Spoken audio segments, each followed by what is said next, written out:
আছো? আশা করি ভালো আছো। তো আমি অনেক ভালো আছি তোমাদের দোয়া আশীর্বাদে। অনেক দিন যাবত পরে কিন্তু মানে তোমরা ভিডিও মানে দেখতে পাচ্ছ। তার মানে কারণ একটাই, অনেকগুলা মানে ঝামেলার সম্মুখীন হতে হয়েছি, যার জন্য আমি এতদিন মানে ভিডিও আপলোড করতে পারি নাই। তো আজকে থেকে ভাবতেছি মানে রেগুলারলি ভিডিও দিতে থাকুম আর তোমরা দেখতে থাকবা। তো আজকে মানে এই যে দেখতে পাচ্ছ এইদিকে এই যে আউজা বনগুলা যে দেখতে পাচ্ছ, এইগুলা কিন্তু ডান থেকে বার হয়েছে। তো এইগুলা কীভাবে এই যে দেখতে পাচ্ছ এর ভিতরে কিন্তু ধান আছে, এই ধানগুলা কীভাবে বাহির করা যায় সবগুলা তোমরা ডিটেলসে দেখানোর চেষ্টা করুন। ভিডিওটা এনতে দেখতে থাকো আর কি। মানে ধানগুলা কিভাবে বাহির করি তো সবগুলা তোমরা বলছিলাম দেখামু। তো এইদিকে যদি ক্যামেরা অল্প ঘুরাই দেয়, এই দিকে দেখতে পাচ্ছ পাঙ্কা, এই পাঙ্কার দ্বারাই কিন্তু ধানগুলা তোমরা ক্লিয়ার ভাবে দেখতে পারবা কিভাবে মানে বাহির করি। আর গাইস মানে তোমরা দেখতে পাচ্ছ পাঙ্খা কিন্তু চালু হয়ে গেছে, তখন মানে স্টার্ট করে দিব মানে এই যে দেখতে পারবা। এই যে দেখো গাইস কিভাবে মানে ধানগুলো বাহির হইতেছে।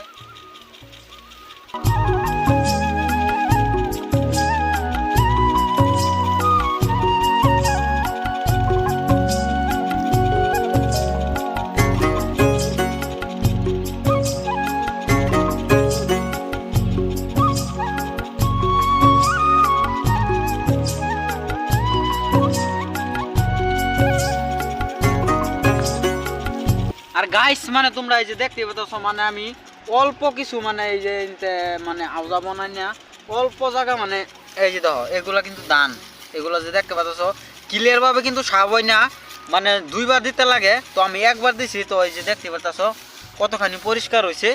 মানে দুইবার দিলে মানে সুন্দর ঝকমকা হয়ে যায় ধান। তো আমি দুইবার দিলাম না, তো একবারই দিলাম। তো দেখতে পাচ্ছ তো এই যে এখানে ক্লিয়ার ভাবে সাব হয়েছে। তো দুইবার দিলে মানে আউজাবন মানে থাকবোই না, ক্লিয়ার হয়ে যাবে।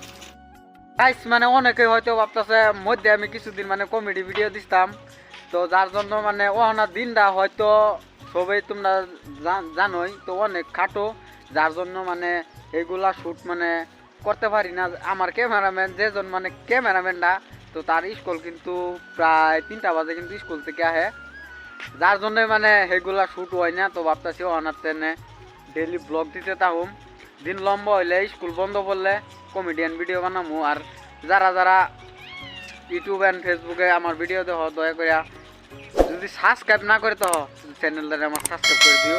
আর বেশি যারা দেখতেছো দয়া করে পেজটা আমার ফলো করে দিও।